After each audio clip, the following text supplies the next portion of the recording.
Yung 100,000 dapat hindi binibilihan ng firearms. Very clear dito. Kung ako ang imailip, normal yan, nature namin yan taga Mindanao eh. We love guns.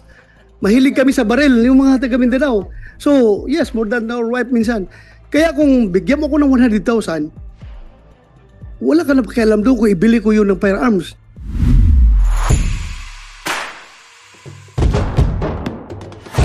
Isang tanong na lang, doon pa ako curious, yung Tommy gun, Thompson, carbine, and Garand.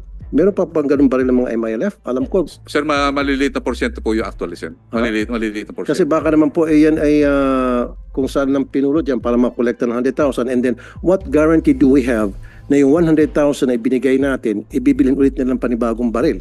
Kasi, di ba, meron silang baril. For personal use ko to, hindi ko to surrender. However, you give me 100,000 kasi kasama dun sa usapan. Then, what is the guarantee na yung 100,000 hindi niya bibili ng another baril, dadalawa ng baril niya? Wala po silang pinipirman dokumento na nanunumpa na hindi nila bibilhin ng baril o kung anumang klaseng armas. Maybe have the Yusek Tanhusay from the DSWD. Po, And wala, then, sige, go ahead po sir. wala pong dokumento, Your Honor, na Bakit po wala?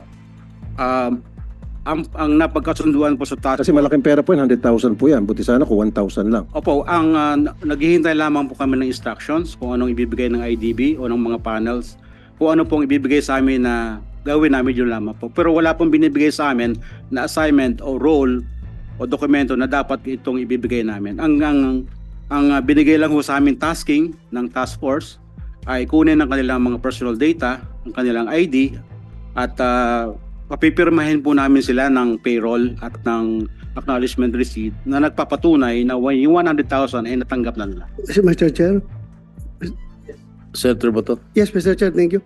Yung DSWD, wala naman kayong pakialam sa kanila, no? Basta pagbigay nyo ng 100,000 pesos, bahala na kayo sa buhay nyo. Wala na kayong pakialam sa inyo, di ba? Meron sir, minsan pag may budget po na ibinaba sa amin ng UPAPRO, meron po kaming mga case management. Kaya nga, Kamustahan, sir? as far as kung anong gagawin nila sa 100,000, wala na kayong pakialam doon. Basta binigay nyo 100,000 in exchange of their surrendered yung decommission na firearms. Yes, Honor. Sinasabihan lang po namin sila na yung 100,000 ay gagamitin po ninyo sa tamang... Wala.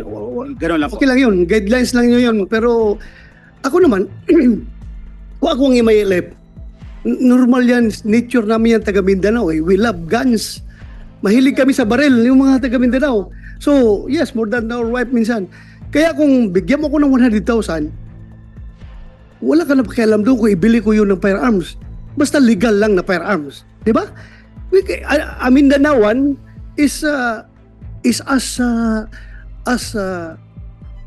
that right to buy firearms as anybody in Filipino. 'Di ba? Basta within the bounds of the law. Basta pasok lang sa comprehensive firearms law yung pagbili ng firearms, 'di ba? Ang importante diyan, legal recorded yung firearms na hawak ng isang individual. So yun ngayon ang challenge ngayon ng ating GRP at saka yung MILF, of course, pati itong independent decommissioning body, kung paano nila masiguro na kung may armas man na naiwan dyan sa mga MILF, walang problema yan, basta legal lang, di ba? They are as qualified, they have the right to possess firearms basta nasa batas lang. Pero alam niyo po yung purpose ng 100,000, di ba? Nakalagay rito, ang purpose ng 100,000, tatlo lang po. A, for food support. B, non-food support such as hygiene kits, family kits, kitchen kits, sleeping kits, shelter kits. And C, special various needs of vulnerable family members such as children, older persons, persons with disability.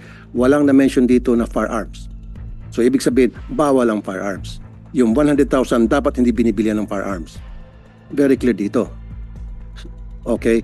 So kasi kung binili niya ng firearms yan, dapat kumpiskahin yung firearms. Diba? Kasi hindi sumunod sa patakaran. So inorient nyo sila dito. Kaya ang sinasabi ko, dapat pinapapirma nyo sila para kung dumating yung time na nakita nyo na binili pala ng firearms, pwede nyo silang kasuhan. Yun yung purpose ng sabi ko, dapat may kasulatan at dapat may proper monitoring. Isa pa, dapat talaga doon sa purpose lang ng para sa family. Very clear dito, for family lang ito eh. Wala dito yung barrel. So, next time, you make sure siguro Yes, sir. Yes, sir. Secretary Galvez na meron silang pipirmahan Yes. at meron talagang magandang monitoring system na masiguro na yung 100,000 hindi nabibili ng firearms. Yes, yes, Your Honor. Sir, Your Honor, to make it really very candid, lagi pag may pupunta sa mga different camps, in fact, yung mga ibang, sir, yung mga ibang combatants, gusto sir nilang ibenta ang firearms sa amin. Kaya lang sabi ko, may proseso tayo na, paano natin gagawin to. So, kung titingnan natin, sir, yung firearms nila, sir, parang hindi na nila, sir, ngayon, kasi parang nakita nila, kasi sa mga anak nila, mas gusto nilang makatapos yung mga anak nila.